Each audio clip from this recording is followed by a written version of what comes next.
Hey guys, it's Miss Jackson. Today we are going to take our guided notes on Intro to Rational Numbers, and then I will talk to you about your homework assignment that goes along with this. So let's go ahead and get started. The number system classifies numbers based on their types and characteristics. So that is the first blank, is classifies. Whole numbers are a set of all positive counting numbers starting with 0. So your counting numbers are 1, 2, 3, 4, 5, 6, 7, 8, 9, 10 that you've learned since you were old enough to start talking. But make sure when you were talking about whole numbers, you have counting numbers and 0. So some of our examples, again, are just going to be 0. Any whole number that you can think of. But we are going to make a little note here. We have no negatives and no fractions or decimals.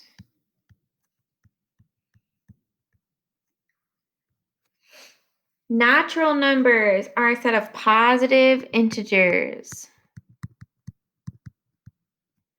Okay, so this again is no negatives, no fractions, no decimals, no zeros.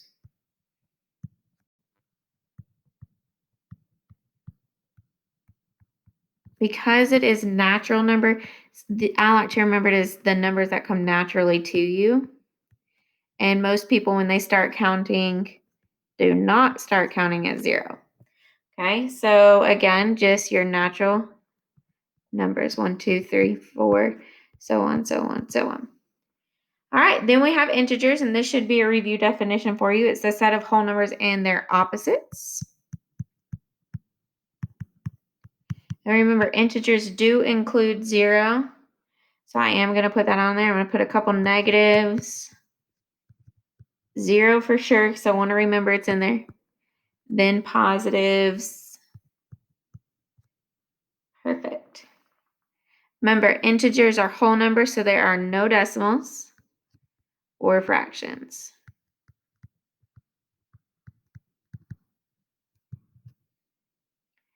And we do include 0.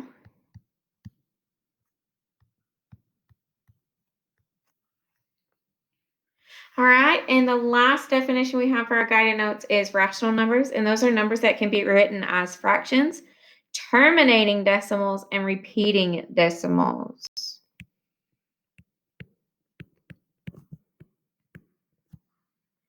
Okay, if it terminates, then it ends. If it repeats, it goes on forever.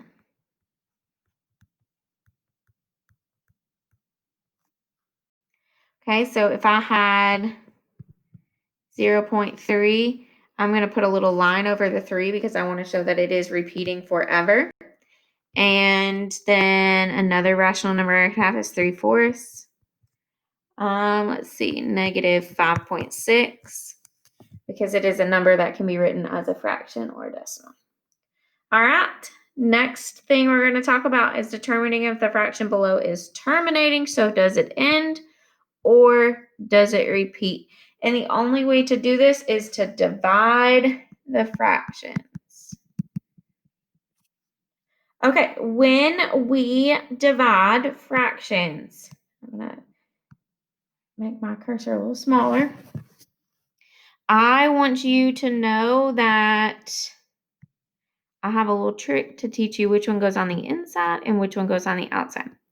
All right, so a cowboy rides a horse.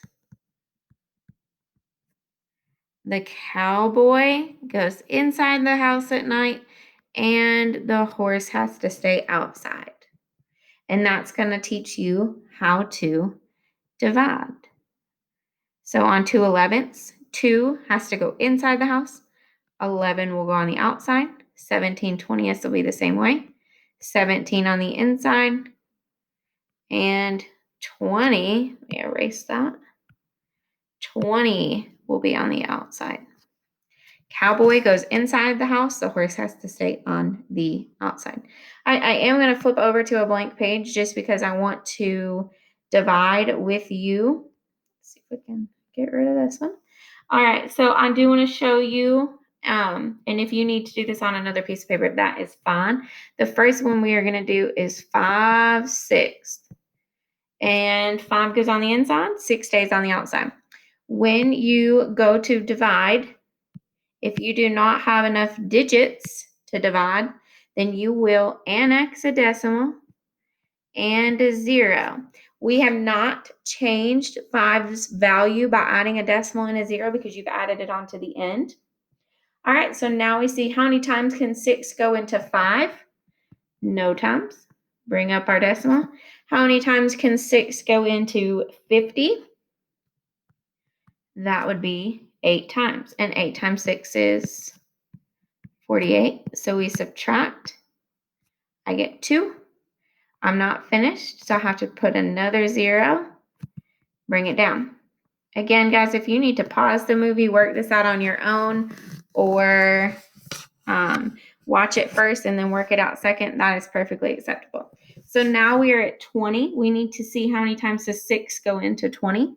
6 times 3 is 18, so I subtract 18.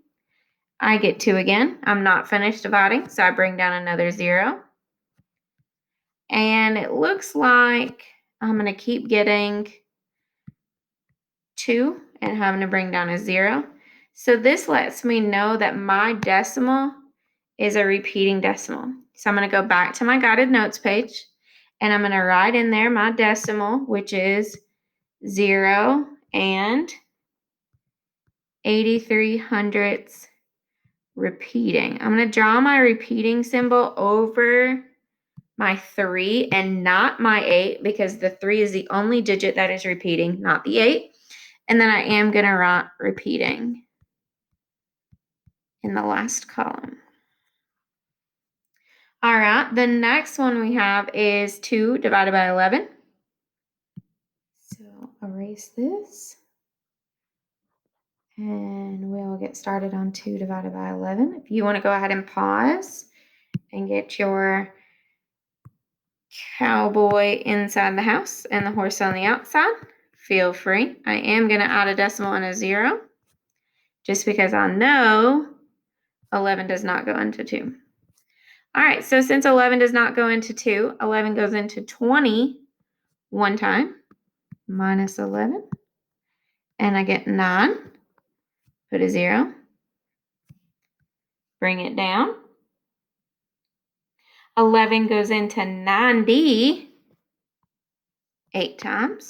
8 times 11 is 88. I get 2 left over. Bring down a 0. And 11 goes into 20 one time. Now scroll down. Minus 11. I get 9 again. And now I'm back to 90. So I do know that this again is another repeating decimal. And in this case, both numbers are repeating. So we will only have to write the first 2 digits and draw a line over the 2 digits. I'm going to go back to our notes.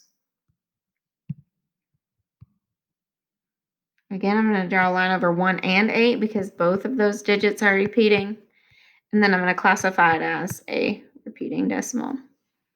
All right, last but not least, we have 17/20, and we want to put that in decimal form.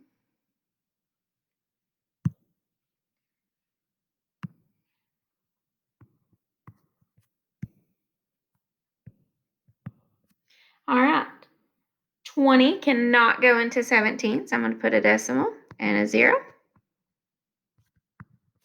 Bring my decimal straight up. 20 goes into 170 8 times, and that is 160. So I have 10 left over. 0, bring it down. And then 20 goes into 100 5 times. Because my division ends and I am left with no remainders, then my decimal 0.85 85 hundredths is a terminating decimal because it does not repeat and the division ends.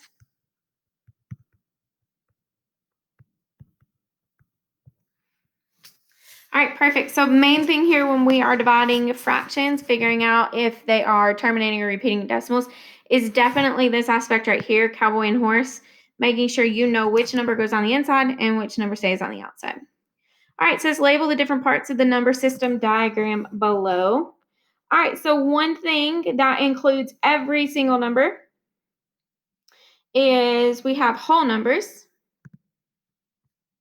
make up the base of our number system. And then when we start adding to our whole numbers, we add in the negative side of things. So that's going to be our integers. And then we want to add in our fractions and our decimals. So that will be our rational numbers.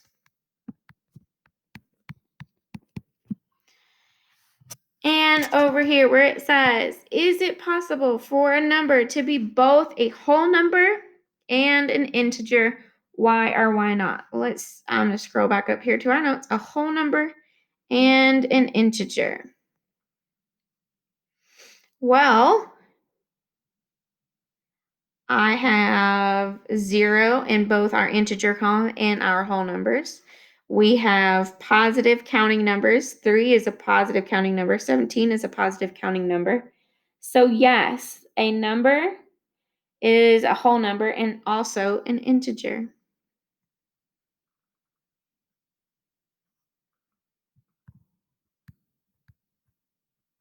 I'm going to use the example 7. And it is both a whole number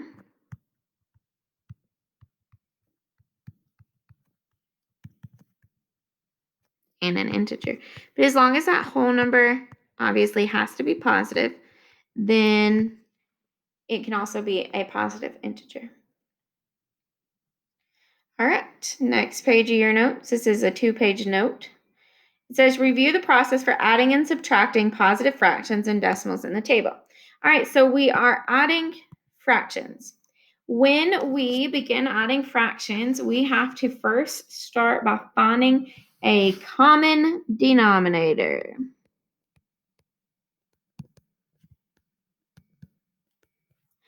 When we find the common denominator, whoopsies.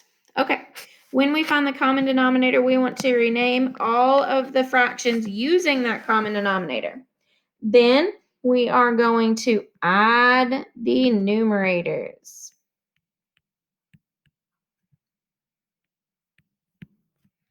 And we always keep the denominators the same. Okay, so here is our fraction. We have 7/8 plus 1 1/2. First things first, I only like to work with my fractions if they are improper fractions, because that way I know when I'm adding or subtracting, I'm not forgetting the whole numbers. So we start by multiplying 2 by 1, adding 1. So 2 times 1 is 2, plus 1 is 3. So I have 7/8 plus 3 over 2. A common denominator between 8 and 2 is 8. So we're going to multiply this by 4. What you do to the bottom, you have to do to the top. So this becomes 7/8 plus 12/8. And again, because we multiplied both the top and the bottom, we have not changed the value of that second fraction. And now we just add the numerator. So 7 plus 12 is 19 over 8. And now we're going to simplify. 8 goes into 19 2 times, because 2 times 8 is 16. So I'm going to write 2 for my whole number. And then I am left with 3/8. 3 out of 8. And I cannot simplify that anymore. I will accept 19/8 or 2 3/8. Obviously, I want you to get here first. Okay. And then once you get comfortable adding fractions, then I want you to strive for that very next step of it being in the most simplest form. All right. When we are going to add decimals, we rewrite the problem vertically. That means up and down. Like you're stacked adding and subtracting. That way it makes it easier to do the second thing, which is line up all the decimals. So the decimal points have to be lined up in order to properly add and subtract so that you get the correct place value. Once you have lined up your decimals, then you're going to fill in any placeholders. And we fill in our placeholders with a 0. And then we add the place value. So again, we are going to write the first number first, 268 and 97 hundredths, plus 38 and 659 thousandths. Okay, so notice I have lined up my decimal places. I will put a placeholder right here, this 0. That is my placeholder. That way, I do not get confused when I am adding. 9 plus 0 is 9. 7 plus 5 is 12.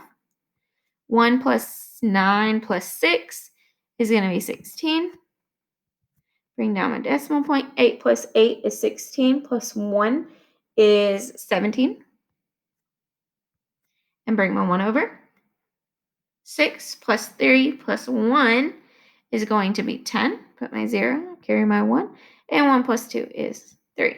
So once I have that finished, I'm going to just write my answer down here. 307 and 629 thousandths. I'm going to put a box around my answer.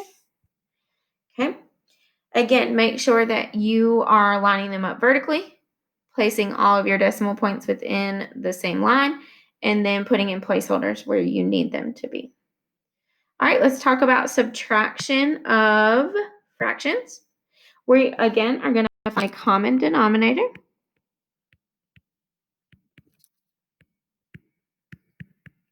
We will rename all of the fractions. We will subtract the numerators and keep the denominators the same. All right, again, we have a mixed number, so let's change that back to an improper fraction. 4 times 2 is 8. 8 plus 3 is 11. So I have 11 fourths minus 2/3. My least common denominator between 4 and 3 would be 12. So that means that I have to multiply this by 3, top and bottom, and this one by 4, top and bottom, so that I will have common denominators. So I have 33 over 12 minus 8 over 12. And then my next step says subtract the numerators. So 33 minus 8 is 25. I'm going to move down here over 12. And now we simplify. 12 goes into 25 2 times with 1 12 left over. Again, 25 twelfths is correct. I will accept that as an answer, but I do wish for you to take the time and try to simplify and pull out those whole numbers. All right, the next one, we are going to work on subtraction of decimals. So we are going to rewrite the problem again vertically.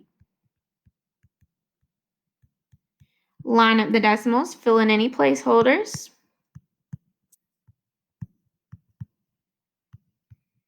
And then we're going to subtract like place values.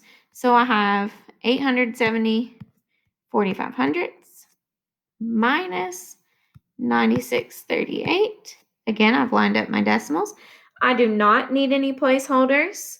So I'm going to start subtracting. 5 minus 8 I cannot do, so I have to borrow. 15 minus 8 is 7. 3 minus 3 is 0. Bring down my decimal. I have a 0 here, so I'm going to mark out 6, input 6, input 10, because I had to borrow. 10 minus 6 is 4. 6 minus 9 I cannot do, so again I have to borrow. 16 minus 9 is 7. And then 7 minus 0 is 7. So I have 774 and 7 hundredths. Again, on this problem, we did not need any placeholders. So we were able just to stack them vertically, borrow, and subtract. The borrowing is probably going to be the most difficult part, is making sure that you have borrowed correctly and that you are marking them out. All right, so we have 6 practice problems right here. I would like for you guys to obviously pause your video and work these out on your own just to see how well you are doing. I am going to keep going, so it'll be your responsibility to pause the video if you need to, so you can check your own work. I'm going to do the decimal questions first. I'm going to do 2, 4, and 6. Then I'll come back and do 1, 5, 1, 3, and 5. I'm going to stack my decimals. I personally like to work with decimals better. I feel like they're easier. They are most like numbers we deal with every day. So we are adding these two. 5 plus 0 is 5. 4 plus 3 is 7. Bring down my decimal. 8 plus 7 is 15. And carry my 1. 6 plus 6 is 12 plus 1 is 13. Carry my 1 and I get 235 75 hundredths. Okay. The next one I'm going to look at is the subtraction of decimals. It is number 4. Again, I will stack mine. 249 and 6 tenths and 58 and 7 hundredths. I do need to put a placeholder next to the 6 so that I have enough to subtract their place values. 0 minus 7 I cannot do, so I have to borrow. 10 minus 7 is 3. 5 minus 0 is 5. Bring down my decimal. 9 minus 8 is 1. Then I have to borrow some more over here. 14 minus 5 is 9, and 1 minus 0 is 1. So I have 191 and 53 hundredths. That's my final answer, and I am going to put a box around it just so that I don't get confused when I go back and look at my notes. All right, my next problem is going to be 334 and 16 hundredths minus 95 and 3 hundredths. 334, 16 hundredths minus 95, 3 hundredths. Again, I stack mine vertically, line up my decimals, and then I subtract.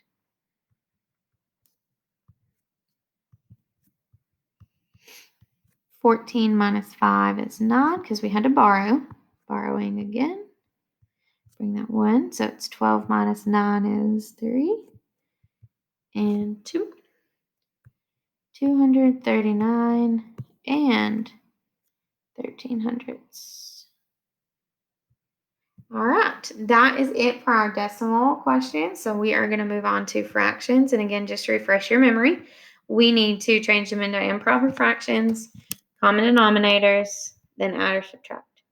8 times 3 is 24. 24 plus 3 is 27 over 8 minus 2 times 1 is 2. 2 plus 1 is 3 over 2. Okay, we need to find a common denominator, and our common denominator here is 8. So I need to multiply this by 4, top and bottom.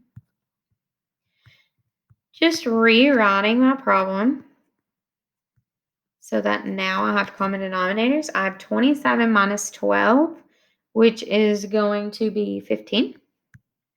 Keep my original denominator, which is 8. Now I'm going to simplify. 15 eighths is a correct answer, but I'm going to simplify into simplest form. 8 goes into 15 one time, and I'm left with 7 eighths left over. Again, my first goal is for you to get to this point where you have 15 eighths. My second goal is for you to get to 1 and 7 eighths, where you have simplified it to the correct answer. All right, looking at number 3, let's go ahead and put these mixed numbers into improper fractions. 5 times 6 is 30. 30 plus 3 is 33 over 5. 10 times 3 is 30, plus 9 would be 39 over 10.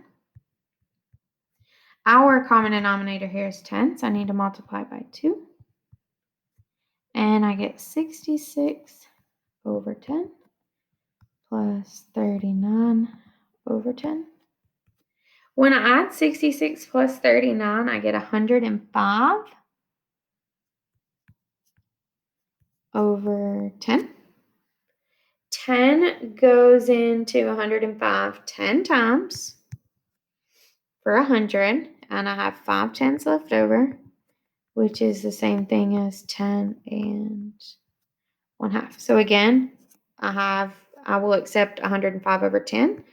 I will accept 10 and 5 tenths, and I will accept 10 and a half also. Okay. I want you to be getting to this point right here by 10.5 by the end of 7th grade math. That is our goal, to be in simplest form.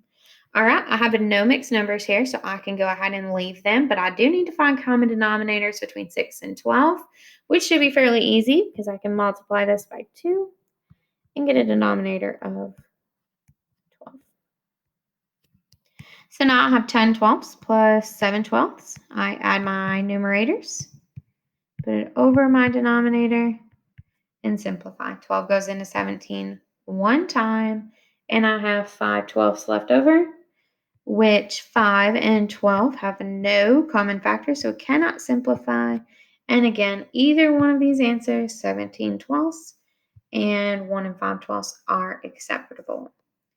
All right, I do want to take a quick look at your homework real quick before the video ends. So, your homework is just intro to rational numbers. You are dividing your fractions and putting your decimals, and then finding out if it is terminating or repeating. And then on 1 through 9, you will be solving them. So you are adding fractions, adding and subtracting fractions and decimals, just like what was in your notes. All right, as always, please comment on Google Classroom.